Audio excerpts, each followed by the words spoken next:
નમસ્કાર મિત્રો, સ્વાગત છે આપણી યુટ્યુબ ચેનલ એજ્યુ પ્રવાસની અંદર। તો મિત્રો, આજના વિડીયોની અંદર આપણે વાત કરવી છે RTE right to education admission 2025 વિશે, જેમાં પ્રાઇવેટ શાળામાં તમને ધોરણ 1 થી 8માં મફત પ્રવેશ આપવામાં આવશે। જે આરટીઈ એડમિશન 2025 છે એમાં તમારે શું શું ડોક્યુમેન્ટની જરૂર પડશે, અગ્રતા ક્રમ શું રહેશે, ક્યારે અને કેવી રીતે તમારે અરજી કરવી જેવી તમામ માહિતી આજે આપણે મેળવવાના છીએ। એટલા માટે વિડીયો છે મિત્રો અંત સુધી જરૂર જોજો, અને વિડીયો તમને ગમે તો લાઈક કરજો, આ વિડીયોની લિંક તમારા મિત્રોને શેર કરજો, અને આપણી ચેનલની અંદર નવા આવેલા હોય તો ચેનલને સબસ્ક્રાઇબ કરી બેલ આઇકન ઉપર પ્રેસ કરવાનું ભૂલશો નહીં, જેથી કરી આવી કોઈ પણ માહિતીના વિડીયો અમે અપલોડ કરીએ તો એની નોટિફિકેશન છે મિત્રો સૌથી પહેલાં તમને જોવા મળે। તો ચાલો મિત્રો, આરટીઈ એટલે કે રાઇટ ટુ એજ્યુકેશનની તમામ માહિતી આપણે મેળવીએ। ધોરણ 1માં પ્રવેશ જાહેરાત અને પ્રવેશ પ્રક્રિયાનો સંભવિત કાર્યક્રમ 2025-26 માટે જોઈએ તો કે સદર પ્રવેશ પ્રક્રિયા દરમિયાન વાલીઓએ ઓનલાઈન ફોર્મ ભરતી વખતે જરૂરી આધાર પુરાવા છે, જેમાં જન્મ તારીખનો દાખલો છે, રહેઠાણનો પુરાવો છે, જાતિ અને કેટેગરીનો દાખલો છે,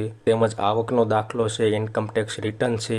ઇન્કમ ટેક્સ રિટર્ન ન ભરેલું હોય તો આવકવેરા પાત્ર સેલ્ફ ડિક્લેરેશન આવે એ તમારે અસલ આધારો ઓનલાઈન અપલોડ કરવાના રહેશે, અને ફોર્મની પ્રિન્ટ તમારે મેળવી લેવાની। એ ફોર્મની પ્રિન્ટ તમારે કોઈ જગ્યાએ જમા કરાવવાની નથી, અત્યારે એ પ્રિન્ટ તમારી પાસે જ રાખવાની। જ્યારે તમને પહેલા રાઉન્ડમાં, બીજા રાઉન્ડમાં તમારા બાળકનો વારો આવે ત્યારે તમારે એ પ્રિન્ટ અને કોલ લેટર જમા કરાવવાનું રહેશે। અને વાલીઓ માટે ફોર્મ ભરવા માટે અગત્યની ખાસ સૂચના જોઈએ તો કે આપનું ફોર્મ રદ ન થાય એ માટે ફોર્મ ભરતા પહેલા હોમ પેજ પર દર્શાવેલ તમામ આવશ્યક દસ્તાવેજો અને ફોર્મ ભરતી વખતે અપલોડ કરવાના દસ્તાવેજોની વિગતો છે તમારે ધ્યાનપૂર્વક વાંચવાની રહેશે, જેમાં તમામ ડોક્યુમેન્ટ તમારે અસલ દસ્તાવેજો એટલે કે ચોક્કસ પૂર્ણ અપલોડ કરવાના રહેશે, જેમાં ઝાખા, ઝેરોક્સ અથવા તો ના વચાય એવા ડોક્યુમેન્ટ અપલોડ કરવાના નથી। તમામ ડોક્યુમેન્ટ તમારે ઓરિજિનલ જ અપલોડ કરવાના રહેશે, જે તમામ વાલીઓએ ખાસ નોંધ લેવી। અને શૈક્ષણિક વર્ષ 2025-26માં આરટીઈ હેઠળ પ્રવેશ મેળવવા માટે ઓનલાઈન ફોર્મ છે મિત્રો 15/4/25ના રાત્રિના 12 કલાક સુધીમાં ભરવાનું રહેશે। અને આવક મર્યાદા વિશે જોઈએ તો કે પહેલા ગ્રામ્ય વિસ્તારમાં 1,20,000 હતી, શહેરી વિસ્તારમાં 1,50,000 હતી, પણ હવે બંનેમાં ગ્રામ્ય અને શહેરી વિસ્તારમાં 6 લાખ સુધીની આવક મર્યાદા કરવામાં આવેલી છે, એટલે કે તમામ 6 લાખ સુધી આવક ધરાવતા હશે એવા તમામ વાલીઓ પોતાના બાળકનું ફોર્મ ભરી શકશે। હવે આપણે વાત કરીએ ફોર્મ ભરવા માટે જરૂરી દસ્તાવેજો, કયા કયા ડોક્યુમેન્ટની જરૂર પડશે। તો સૌ પ્રથમ રહેઠાણનો પુરાવો, એમાં આધાર કાર્ડ છે, પાસપોર્ટ છે, વીજળી બિલ છે, પાણી બિલ છે, ચૂંટણી કાર્ડ છે, રેશન કાર્ડ છે। આ પૈકી કોઈ પણ એક આધાર તમારે ઓરિજિનલ અપલોડ કરવાનો રહેશે। અને કોઈ મિત્રો ભાડેથી રહેતા હોય તો એવા મિત્રોને છે મિત્રો રજિસ્ટર ભાડા કરારની જરૂર પડશે, જે નિયમ પ્રમાણેનો ગુજરાત સ્ટેમ્પ એક્ટ 1958 મુજબનો ભાડા કરાર છે એ જ માન્ય ગણવામાં આવશે। નોટરીરાઇઝ ભાડા કરાર છે મિત્રો માન્ય ગણાશે નહીં। ત્યારબાદ વાલીનું જાતિનું પ્રમાણપત્ર, જે મામલતદાર શ્રી છે, સમાજ કલ્યાણ અધિકારી છે, તાલુકા વિકાસ અધિકારી છે તથા સક્ષમ અધિકારીનું પ્રમાણપત્ર જરૂર પડશે। ત્યારબાદ જન્મનો પુરાવો, એ ગ્રામ્ય વિસ્તારમાં ગ્રામ પંચાયતનો, નગરપાલિકાનો અથવા તો મહાનગરપાલિકાનો અથવા તો જન્મ હોસ્પિટલ નોંધણી પ્રમાણપત્ર, આંગણવાડીનો, બાલવાડી નોંધણી પ્રમાણપત્ર અથવા તો માતા પિતા કે વાલીનું નોટરીરાઇઝ સોગંદનામું એ તમારે જન્મના પ્રમાણપત્રમાં રજૂ કરવાનું રહેશે। ત્યારબાદ પાસપોર્ટ સાઇઝનો એક ફોટોગ્રાફ, કલર ફોટોગ્રાફની જરૂર પડશે। ત્યારબાદ વાલીનું આવકનું પ્રમાણપત્ર, જે આવકનો દાખલો આવે એ મામલતદાર શ્રી અથવા તો ટીડીઓનો હોય અથવા તો ગ્રામ્ય કક્ષાએ એ ગ્રામ પંચાયતનો તલાટી દ્વારા આપવામાં આવેલો હોય એવો દાખલો માન્ય ગણવામાં આવશે, જે 1/4/2025 પછીનો જ હોવો જોઈએ તો જ માન્ય ગણવામાં આવશે। બીપીએલનું કાર્ડ, જે 0 થી 20ના કોરમાં બીપીએલ કેટેગરીમાં આવતા હોય તેવા વાલીઓએ છે ગ્રામ્ય વિસ્તાર માટે તાલુકા વિકાસ અધિકારી અથવા તો નિયામક શ્રી જિલ્લા ગ્રામ વિકાસ એજન્સીનો દાખલો રજૂ કરવાનો રહેશે।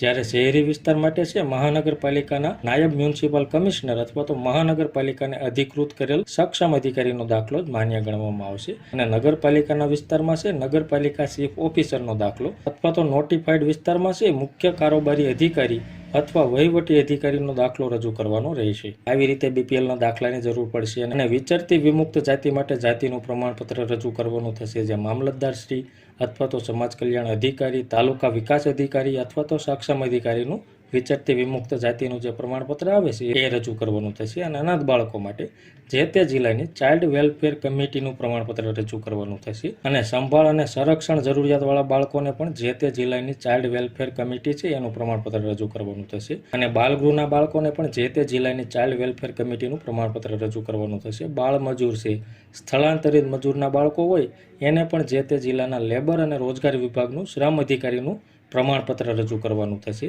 અને સેરેબલી પાલ્સીવાળા બાળકો હોય એને સિવિલ સર્જનનું પ્રમાણપત્ર જરૂરિયાત પડશે।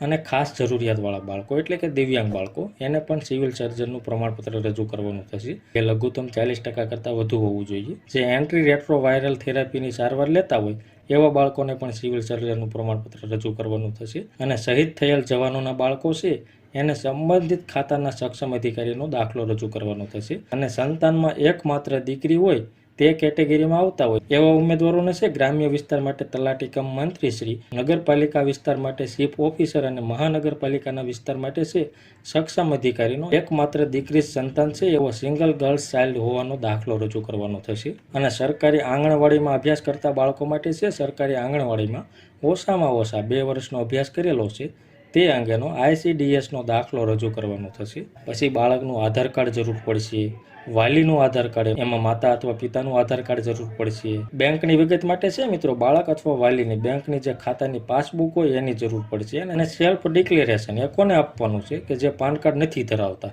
અથવા તો પાન કાર્ડ ધરાવે છે પણ ઇન્કમ ટેક્સ રિટર્ન ભરેલ ન હોય તેવા કિસ્સામાં આવકવેરાને પાત્ર આવક ન થતી હોય તે અંગેનું નિયત નમૂનાનું પ્રમાણપત્ર એટલે કે સેલ્ફ ડિક્લેરેશન ઓનલાઈન ફોર્મ ભરતી વખતે ફરજિયાત અપલોડ કરવાનું રહેશે. તો મિત્રો RTEમાં તમારે પ્રવેશ મેળવવો હોય તો આટલા ડોક્યુમેન્ટની જરૂર પડશે. જે તમારે લાગુ પડતા હોય એટલા ડોક્યુમેન્ટ જ તમારે અત્યારે એકઠા કરી રાખવાના છે. જેમાં છે મિત્રો RTE એક્ટ 2009 અન્વયે શૈક્ષણિક વર્ષ 2024-25માં નબળા અને વંચિત જૂથના બાળકો હોય એને વિના મૂલ્યે ધોરણ 1માં પ્રવેશ અંગેની જાહેરાત જે છે મિત્રો ગુજરાત સરકારની જ યોજના છે, જેમાં ખાનગી પ્રાથમિક શાળાઓમાં 25% મુજબ વિના મૂલ્યે ધોરણ 1માં નબળા અને વંચિત જૂથના બાળકોને પ્રવેશ આપવાની યોજના અમલમાં આવેલી છે. જે બાળકો 1 જૂન 2024ના રોજ 6 વર્ષ પૂર્ણ કરેલા હોય તેવા બાળકો જ આ યોજનામાં પહેલા ધોરણની અંદર પ્રવેશ મેળવી શકશે. જેમાં અગ્રતા ક્રમ જોઈએ તો કે સૌ પ્રથમ અનાથ બાળક હોય એને પસંદગી કરવામાં આવશે, ત્યાર પછી સંભાળ અને સંરક્ષણની જરૂરિયાતવાળું બાળક હોય એની પસંદગી કરવામાં આવશે,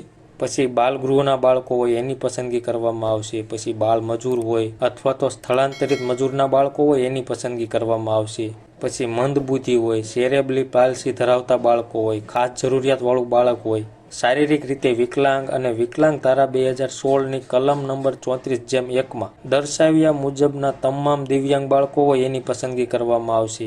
ત્યાર પછી ART એટલે કે એન્ટ્રી રેટ્રોવાયરલ થેરાપીની સારવાર લેતા હોય એવા બાળકોની પસંદગી કરવામાં આવશે. ત્યાર પછી ફરજ દરમિયાન શહીદ થયેલ લશ્કરી હોય, અર્ધ લશ્કરી હોય, પોલીસ દળના જવાનો હોય એવા જવાનોના બાળકોની પસંદગી કરવામાં આવશે.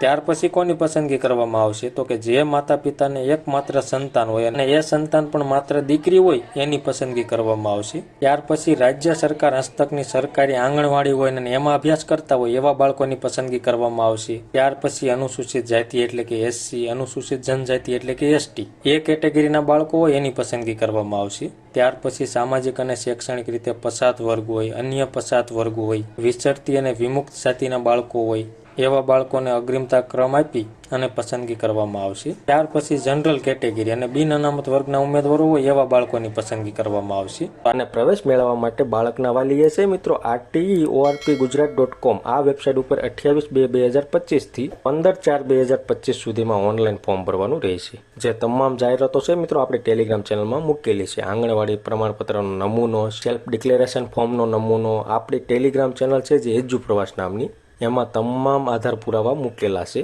એ તમારે ડાઉનલોડ કરી અને પ્રિન્ટ કાઢી તમારે જાતે ભરી અને ઓનલાઈન અપલોડ કરવાના રહેશે. આવી રીતે છે મિત્રો સરસ મજાને RTE એક્ટ 2025 માટેના ઓનલાઈન ફોર્મ ભરાય છે. જે મિત્રોને ફોર્મ ભરવાના બાકી હોય એવા મિત્રો 15/4/2025 સુધીમાં ઓનલાઈન ફોર્મ ભરી શકશે. તો મિત્રો માહિતી તમને ગમી હોય, સંતોષકારક લાગી હોય તો વિડીયો લાઇક કરજો અને આ વિડીયોની લિંક તમારા મિત્રોને શેર કરજો. ધન્યવાદ મિત્રો, ખૂબ ખૂબ આભાર.